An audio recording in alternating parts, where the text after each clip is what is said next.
जय जिजाऊ, जय शिवराय, जय Shambhuraje.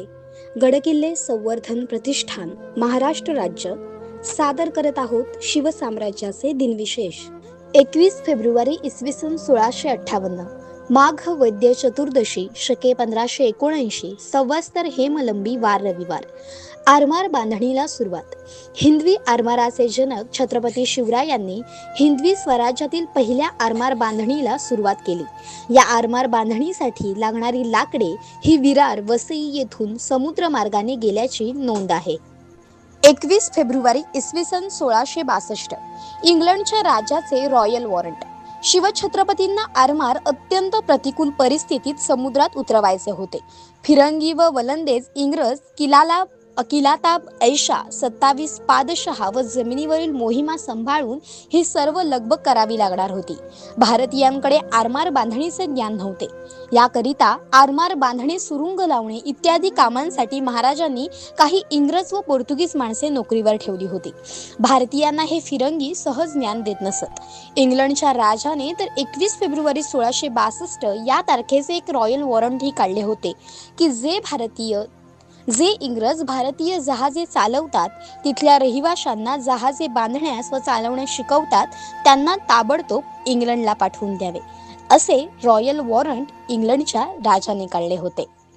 21 February इसवी सन 1665 कारवार येथील इंग्रजांच्या वकारीत छत्रपती शिवराय महाराज छापा घालणार असल्याची खबर इंग्रजांच्या हेरांनी बातमी कळवली की खुद्द छत्रपती शिवाजी महाराज 4000 मराठ्यांसह अंकोल्यात आले असून उद्या म्हणजेच दिनांक 22 फेब्रुवारी ते कारवारवर येणार आहेत.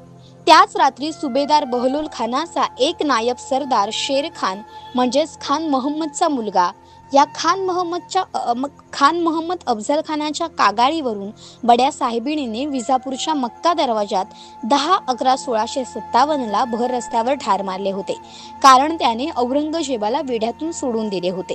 यात खान महम्मदाने विजापूरच्या रक्षणाचा विचार केला होता. हा कारवारात येऊन पोहोचला.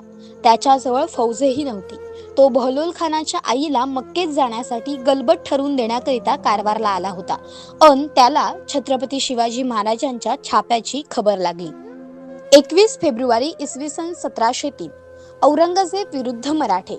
औरंगजेब स्वतः सिंहगड वेढ्यातील ठाण्यावर जाऊन मोर्चे तपासत असेच एकदा 18 फेब्रुवारी रोजी मोर्चे तपासत असताना मराठ्यांनी वरून त्याच्यावर स्वारी केली आणि तोफ गोळे उडवले होते, पण केवळ त्याचं दैव बलवत्तर म्हणून तो बचावला.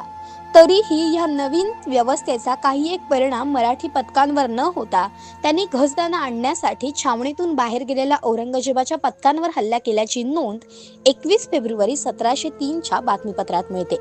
यावरून मराठ्यांचे किल्ले घेण्यास निघालेले मोघलच उलट छावणीरूपी कारागृहात मरठूंद्वारे बंदिस्त झाल्याचे लक्षात येते.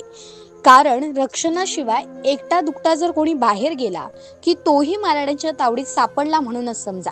आता मात्र बादशाह स्वतःच वेढा पुढे सरकत नसल्याने सरदारांवर राग करू लागला. 21 फेब्रुवारी इसवी सन 1829 कित्तूरची राणी चन्नम्मा यांचा मृत्यू. यांचा जन्म 23 ऑक्टोबर 1778 मध्ये झाला. झाशीचे राणी प्रमाणेच तिचेही दत्तक विधान नाकारण्यात येते. त्यानंतर लढाईस तोंड फुटले. ब्रिटिश फौजा कित्तूरवर चालून आल्या, परंतु त्यांचा पराभव झाला. संगोली रायण्णा या सेनापतीचे सहाय्याने ब्रिटिशांनी झुंजविले, परंतु अखेर बेंगहोंगल येथे तिला कैद करण्यात आले व बेंगहोंगल किल्ल्यातच तिला कैदेत ठेवण्यात आले. तिथेच तिचा मृत्यू झाला. 21 फेब्रुवारी इसवी सन 1915 विष्णू पिंगळे हे पुणे जिल्ह्यातील तळेगाव म्हणजेच ढमडेरे या गावाचे राहणारे इसवी सन 1911 साली अमेरिकेतून इंजिनियर झाले होते. देशाच्या दुर्दशेने पारतंत्र्यातील जुलुमामुळे पिंगळे तळमळत असल्याने क्रांतिकार्याला जीवन समर्पित करण्याचा त्यांनी निश्चय केला. ऑरेगॉन आणि कॅलिफोर्निया संस्थानातील सैन्य सिद्धतेला त्यांनी स्वतःला वाहून घेतले. त्यांच्या देखरेखीखाली प्रसिद्ध गद्री लष्कर तयार झाले. पहिल्या महायुद्धाच्या वेळेस सशस्त्र क्रांती करून देश स्वतंत्र करण्याच्या ध्येयाने पिंगळे भारतात आले. रासबिहारी बोस, विष्णू पिंगळे, करतारसिंह सराबा सच्चिदचंद्र सन्याल आदींनी 21 फेब्रुवारी 1915 रोजी भारतात सार्वत्रिक सशस्त्र उठावणी करण्याची योजना केली होती. फितुरीमुळे कट फसला आणि विष्णू पिंगळे सहित 8 क्रांतिकारक लाहोरच्या कारागृहात फासावर चढले.